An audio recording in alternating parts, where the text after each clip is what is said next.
కరుంగలి మాల ధరించి ఎటువంటి నియమాలు పాటించాలి? ముఖ్యంగా 2 పాయింట్లు చెప్తాను, ఇవి మాత్రం ఖచ్చితంగా పాటించాలి. ఇది వేసుకున్న తర్వాత నాన్ వెజ్ మాత్రం తినకూడదు, అది అధర్మం.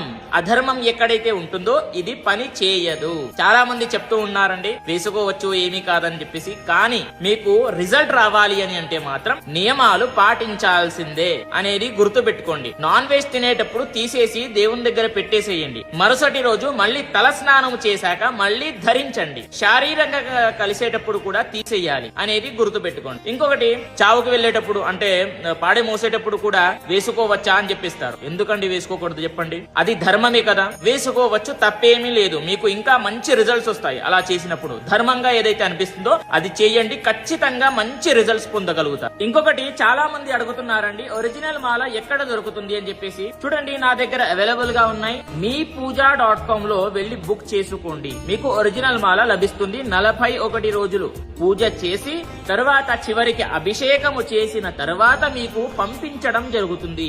బుక్ చేసుకోవాలి అని అనుకుంటే meepuja.com గూగుల్లో సెర్చ్ చేస్తే కనిపిస్తుంది. అదే విధంగా నా బయోలో కూడా లింక్ ఉంటుంది. అక్కడికి వెళ్లి కొంచెం చూస్తే మీకు meepuja.com లో చూస్తే కొంచెం సెర్చ్ చేస్తే మీకు దొరుకుతుంది. అక్కడ బుక్